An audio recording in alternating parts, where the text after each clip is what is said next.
it, let's breathe.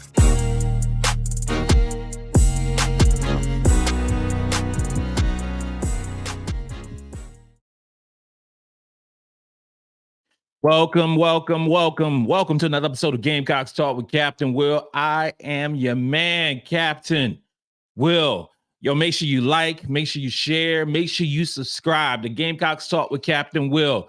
Find me on any platform that you get your podcast. Find me on YouTube. Find your boy. You are now rocking with the best. And since you're rocking with the best, come rock with your man, Captain Will. Hey, we got a good one today, y'all. We are turning the page. We are turning the page on the LSU victory that occurred on Thursday night. We are turning the page. We are on to other games. LSU was cool. LSU was dope. LSU was great. That was a wonderful victory in a hostile environment. And our lady stepped up and stood on business and beat LSU. Remain number one in AP poll, remain number one in the net rankings, remain number one. But we have to continue on in SEC play. We might see LSU again. We might see LSU in the SEC tournament up here in Greenville. We might see LSU in the NCAA tournament in some shape or form, maybe in the Sweet 16, maybe in the Elite Eight, maybe in the Final Four. It doesn't matter. But the takeaway from the LSU victory is that South Carolina is a really good basketball team. LSU is a really good basketball team. They had the home court advantage, and that was a big advantage in the first quarter. It was. But like Gamecocks do, we chip away. We wear you down and win the basketball game. And that's what happened. And the Gamecocks secured a victory and flew back home. And everybody was happy, joy. But they was right back in practice the next day. Because we got a game on Sunday. Against Vanderbilt. 3:00. SEC Network. It's going down. And Vanderbilt is a solid basketball team. SEC is a very good conference, y'all. It's a very good conference. So there ain't really no scrubs in the SEC. You have some teams that won't make the tournament. We have that. But you just don't play LSU and then just play some scrub. No, get back game, as we say. So no, we play a quality Vanderbilt team who are coming to Colonial Life Arena to win the basketball game. They coming to win the basketball game. They're not just gonna show up and they're just gonna lay down and we just trounce them for the home fans. They're not coming for that. They're coming to win the basketball game. And Vanderbilt has the 52nd ranked team in the country, according to the net rankings. 52nd. So that's good. That's almost another top 50 team that Carolina's playing. Very solid team, y'all. Very solid team. Their strength of schedule. Hello, ladies and gentlemen. Their strength of schedule is better than LSU. Their strength of schedule is 81st in the country. So they played some decent teams along the way. They played some decent teams. They're 3-2 versus top 60 teams. 3-2. So they beat Iowa State, who is ranked 39th. They beat Mississippi State, who is ranked 32nd. And they beat Florida, who's ranked 57th. Now, South Carolina's already beat Mississippi State and beat Florida, and Vanderbilt also lost to Tennessee, which currently is ranked 54th in net ranking. But that ranking is going to continue to drive up because of Rakia Jackson. She was out for a long time, early with an injury, so that ranking is going to continue to get better. They lost against North Carolina State, which is right now 9th in the country in net ranking. So they have some quality wins, and they also have some quality losses. But at the end of the day, this is not an easy victory for South Carolina. We're going to have to go out and play some ball. We're going to have to go out and play some basketball, and I believe that we will. Let's look at the offensive rating for Vanderbilt. Offensive rating for Vanderbilt is 58th. 58th. That is pretty darn good, y'all. They are a solid basketball team offensively. Field goal percentage, 85th in the country. 85th in the country. 2-point percentage, not as good, 102nd in the country. 102nd in the country. 3-point percentage, 91st in the country. So we go through the field goal percentage. We go through the 2-point percentage. We go through the 3-point percentage for Vanderbilt. We go through those percentages because we're trying to make a comparison to what South Carolina has. So the field goal percentage for offensively for Vanderbilt is 85th. The number one ranked team defensively is South Carolina. Again. It hasn't changed since week 1. South Carolina's number 1 in field goal percentage allowed. 85th in offensive percentage for Vanderbilt. 2-point percentage. South Carolina is number 1 in defensive 2-point percentage. 3-point percentage, we're 19th. 19th in the country in guarding the 3. So Vanderbilt is not stellar in any of those categories. They're not elite in any of those categories, but they are playing a team in South Carolina that is elite in every metric defensively. Every metric defensively, South Carolina is elite. So they're decent in the field goal percentage. We're amazing. Number 1. They're not as good in the 2-point percentage. South Carolina is number 1. 3-point percentage. Little above, let's take above average. 91st. Carolina's 19th guarding the 3. Those are some things to watch in this basketball game. How will Vanderbilt score the basketball? How will they score the basketball?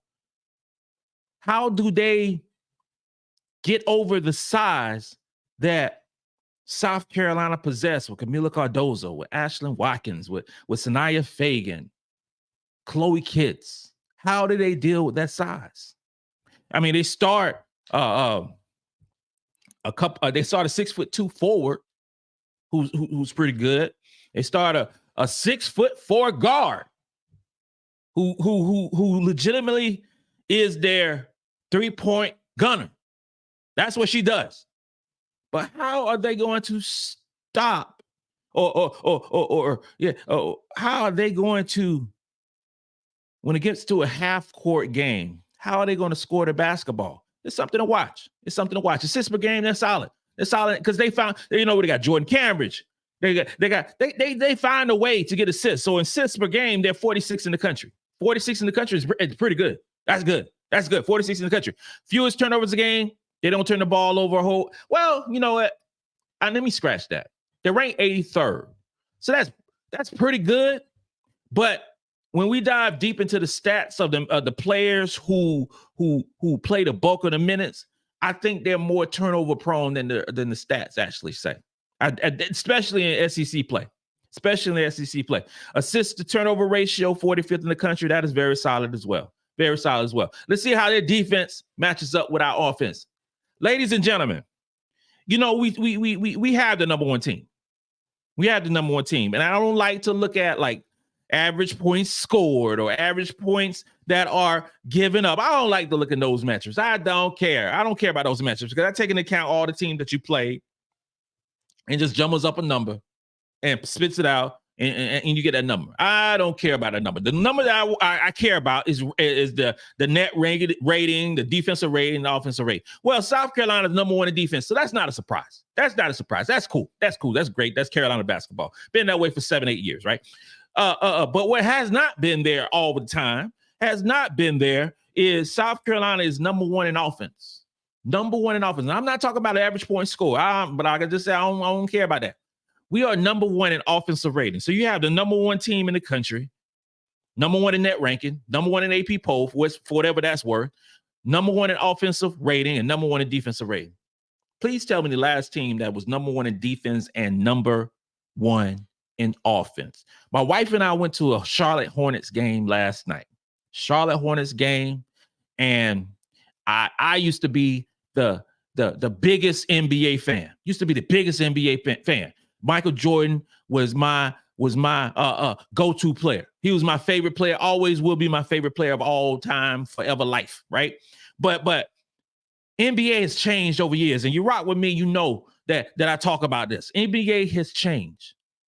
Ladies and gentlemen, there is no defense in NBA. There is none. There is no defense in NBA. And I'm watching the Hornets play, and the Hornets not a good team, not a bad team. The Hornets are a horrible team at this point. They're a horrible team, but it's a local team, and I've been rocking with the Hornets since 98, since 88. You know what I'm saying? So I go watch it. My wife and I go watch a game or two throughout the season, and we had decent seats. And what you see is lack of effort. You see lack of effort on the Hornets, and you see lack of efforts against Houston. But the Hornets gave up 84 points in the second half. 84 points in the second half. Because they don't play no defense. So I was making a comparison last night with some friends that we met out there, and some great people, and they big they're big Charlotte soccer people, and we're gonna hook up with them later. But what the comparison of watching a Hornets game on Friday, and then watching the ladies basketball that beat the NBA, the TNT game on NBA with Boston and the marquee team, South Carolina versus LSU had better ratings than that team. But I digress about that, because everybody watches women's basketball. They just don't say it. But the numbers speak for itself. But watching the game last night, and then watching the girls' game on Thursday night showed me it's a big difference between high-quality college basketball, women's basketball, and the NBA. The NBA product is straight up garbage right now. I would rather watch a really good women's college basketball game than the NBA finals. Those are the facts. Because I believe in offense and I believe in defense. And South Carolina is number one in both metrics. Number one, with the 17th ranked strength of schedule. So with Vanderbilt having the 36th ranked defensive rating defensively means that they're pretty good. But it's not just, that's talking about all the teams they played. It's taking out all the teams they played. And it's taking into account their 81st ranked strength of schedule.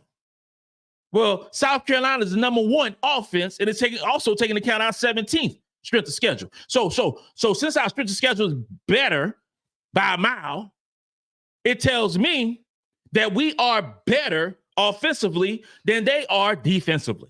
Okay? Even though their ratings say 36, because you peel back the onion a little bit, field goal percentage at 88th in defensive field goal percentage, 88th in the country.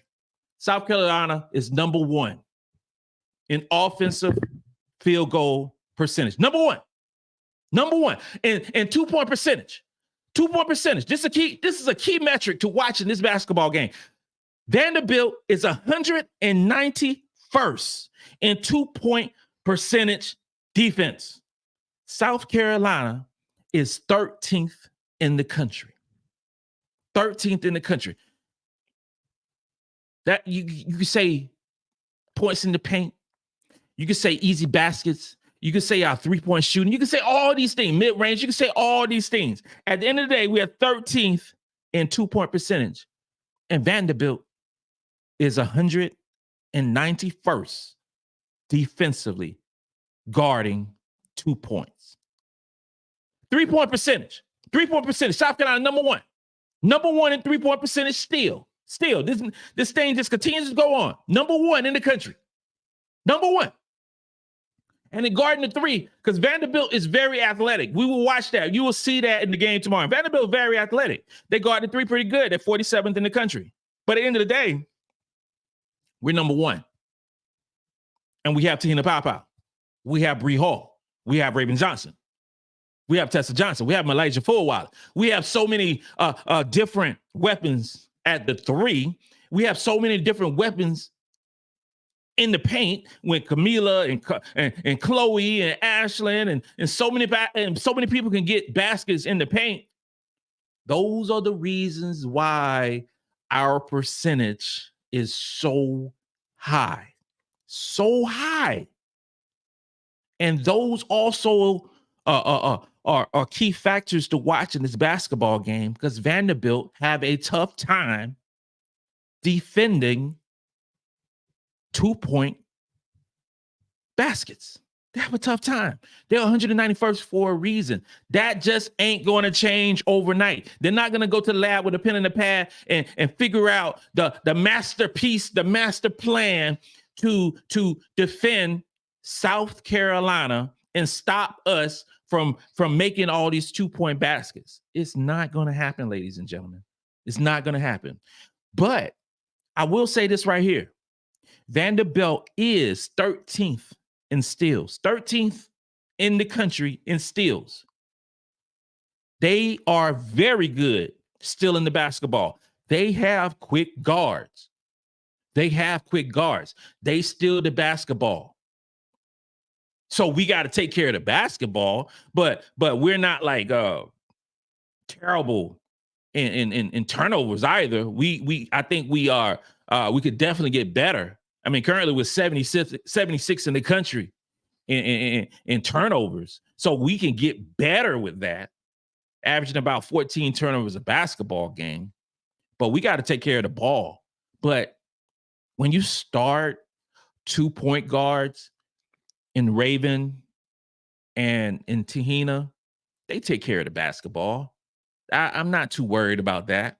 Not too worried about that. Block shots. Vanderbilt is 67th in the country, blocking shots. You already know South Carolina's number 1 in blocking shots.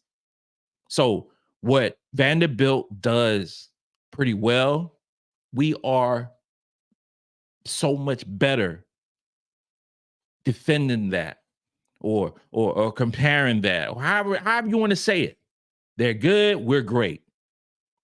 You know, it's tough going against a team in South Carolina where we are the best offense and the best defense. I get a lot of mentions, I get a lot of comments and say, Cam Will, you sometimes compare last year's team to this team, or you compare, national championship teams from 17 and 22 to this team. And I always say, this is what I say. First of all, we haven't proven anything yet. This team here has not proven anything yet. We are still in the first part of the season. Well, actually, we're in the second part of the season. First part is a non-conference schedule. Second part, SEC schedule. Third part is SEC tournament. The fourth part is the NCAA tournament. So we're in part 2 right now. And so far in part 2, January 27, 2024, we are the number 1 team offensively and defensively. It's tough to put that in context against teams in the past because we've never been number 1 in both metrics. We've never been. This is the first. Will we be number 1 in both metrics at the end of the season? I don't know. We'll see how this season continues to play out.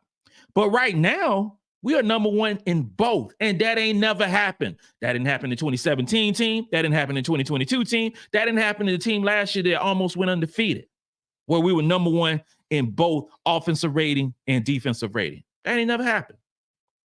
I will say, as this season, we the first part of the season, we were undefeated. So far in SEC play, in the second part of the season, we're undefeated. If this team continues to win, and continue to set records as they win, then we can have that conversation about where this team fits and where this team compares to 17, 22, and I say 23. Or we could talk about the COVID team as well.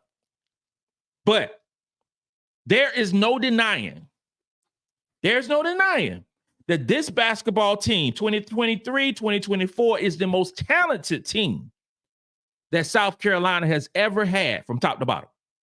From top to bottom, this is the most talented team.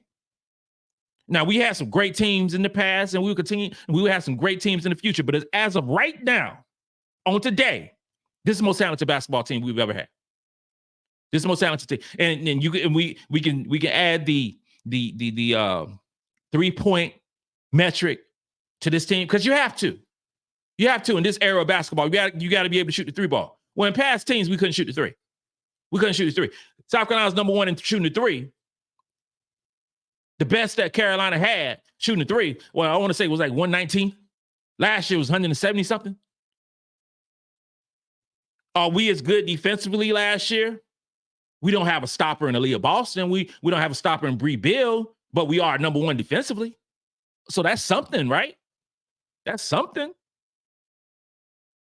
So I just want to address that. And another video, another show later, we'll really dive deep into that, comparing teams. I think it'd be fun. I think that'd be a lot of fun. But continuing on with Vanderbilt, and with Vanderbilt, like I said before, they got some good players. And I think their best player is Iyana Moore. She's a leading scorer.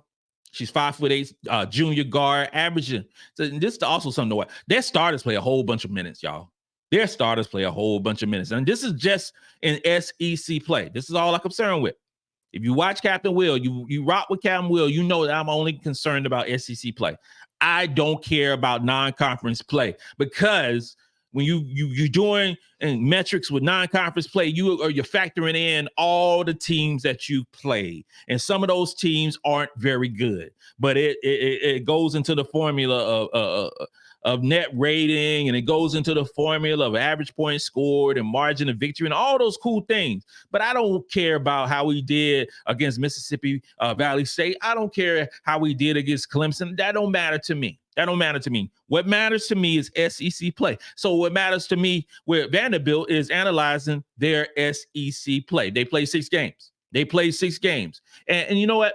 Before I dive into that, we're about 21 minutes in. I want to say, hey, subscribe wherever you get your podcasts.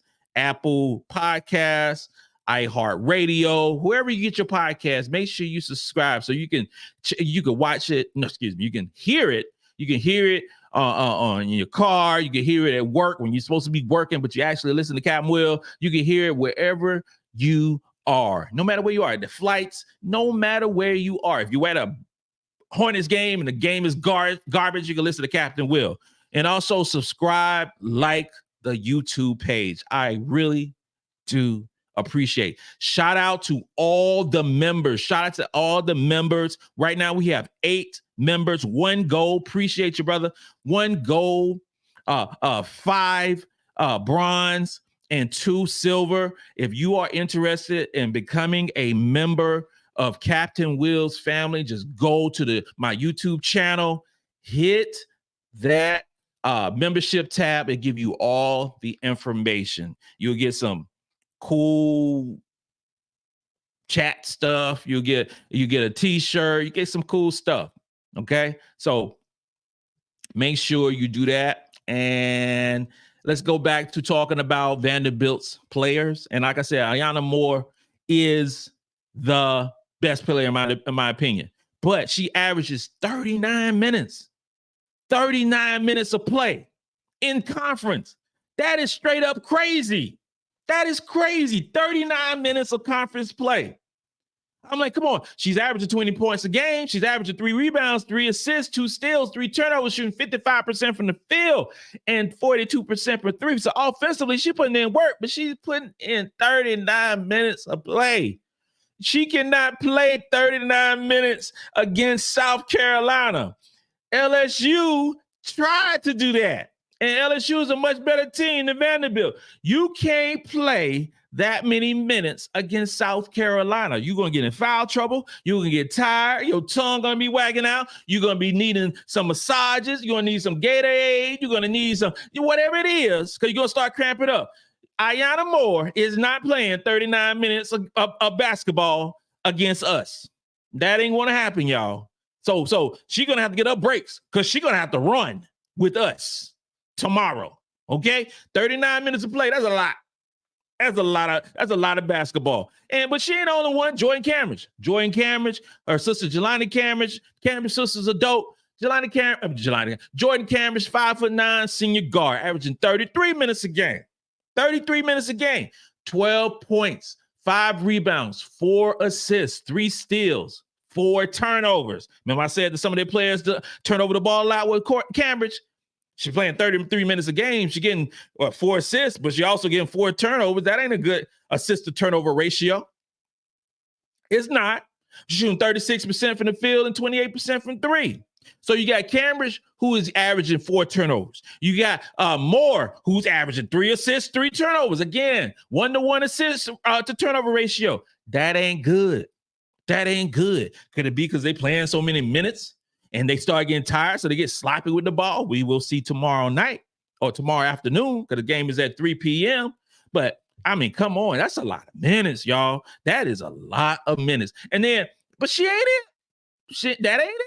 Because you got Jordyn Oliver, 5'10" senior guard, says she's a guard. She actually plays more like forward, because she's averaging 34 minutes. 34 minutes a game. Now, stats ain't promising like that. 5.6 rebounds, 3 assists, 2 steals, 3 turnovers. Again, it is a common thread for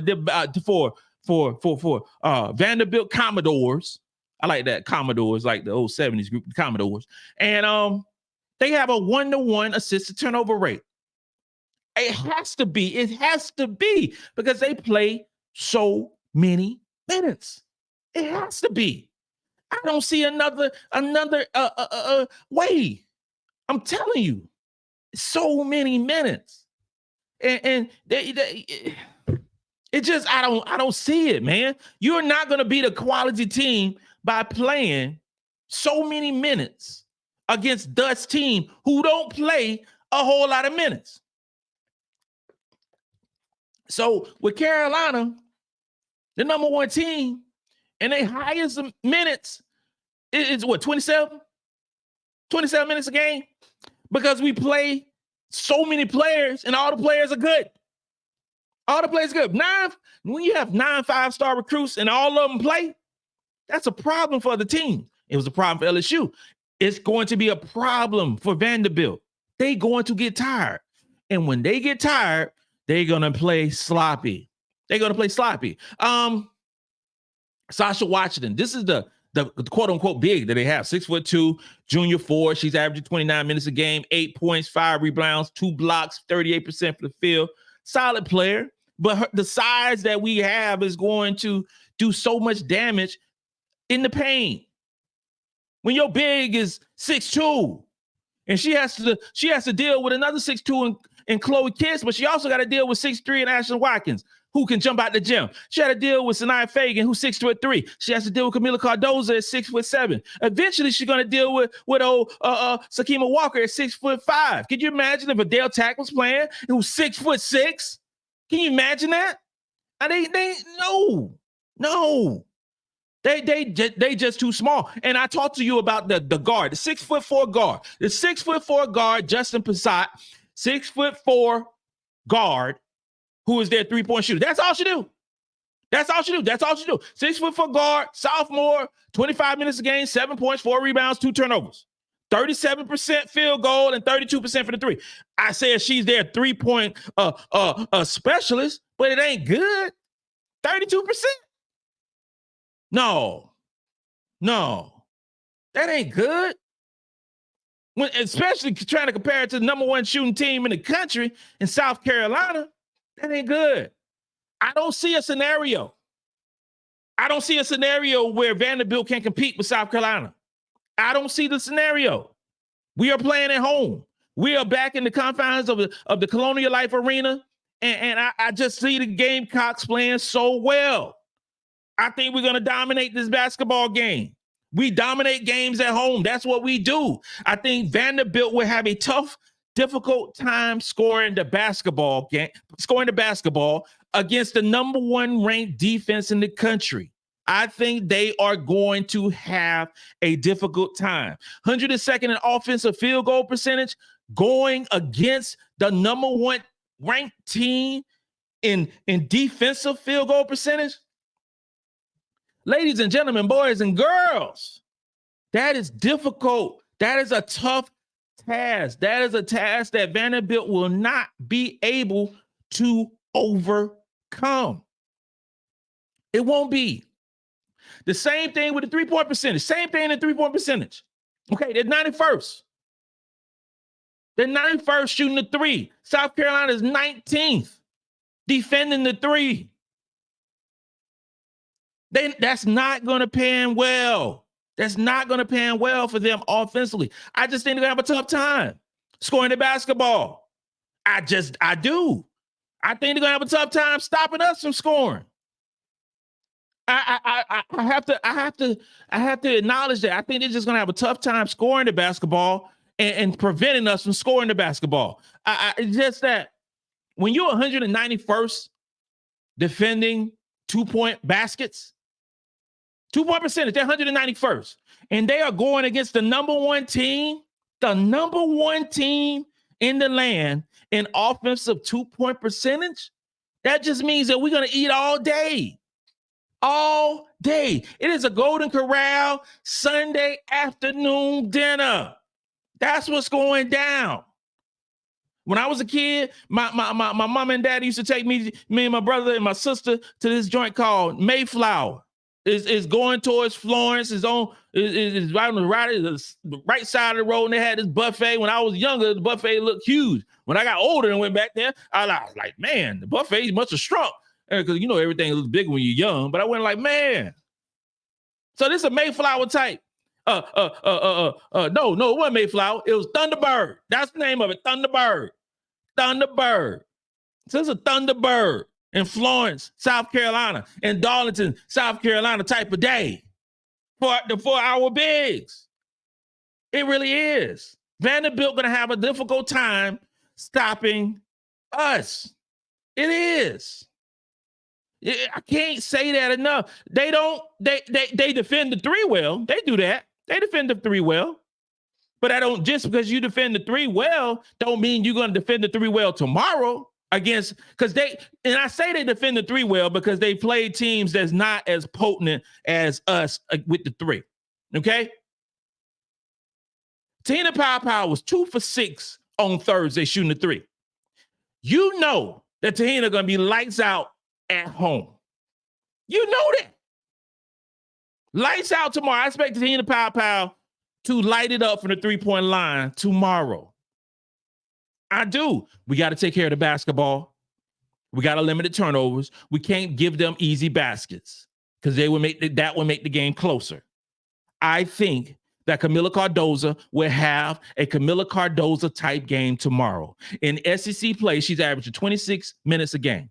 12 points, 12 rebounds, 2 assists, 2 blocks, 2 turnovers a game, and she's shooting 57% from the field. Tomorrow, I expect those numbers to tick up a little bit. I'm expecting 14 and 14 and 3 blocks a game.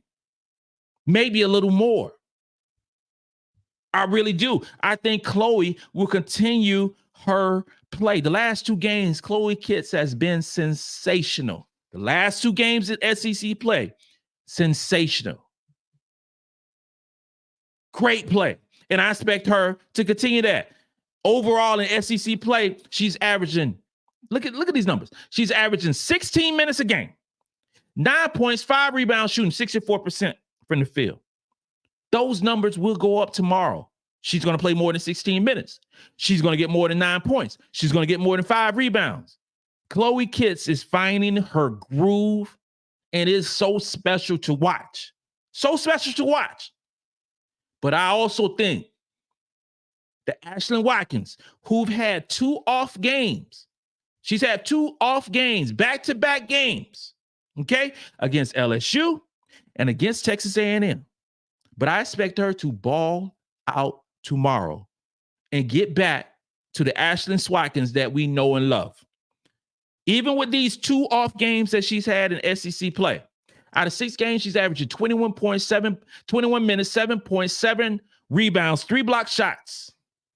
Ashlyn Watkins, Kamilla Cardoso, Chloe Kitts, and we could throw Sanaya Fagan in as well. I think those 3 players for sure, possibly 4, are going to dominate the paint tomorrow. I'm predicting about 50 points in the paint tomorrow for South Carolina. I think it's going to be a problem for Vanderbilt to stop us from scoring in the painted area. The Gamecocks will dominate this game from start to finish. I'm predicting a win by 23 points tomorrow. And after the game at 5:00 p.m., The post-game show with your boy, Captain Will be a sweet tea drinking, pig feet eating type of evening. It's going to be shot o'clock for a good 2 hours tomorrow evening. Ladies and gentlemen, this concludes another episode of Gamecocks Talk with Captain Will. I am your man, Captain Will. Make sure you like, make sure you share, make sure you subscribe to Gamecocks Talk with Captain Will so you can become a part of my family. Subscribe wherever you get your podcasts. You are now rocking with the best. And since you're rocking with the best, come rock with your man, Captain Will. Let's go. Go Gamecocks. Let's do this.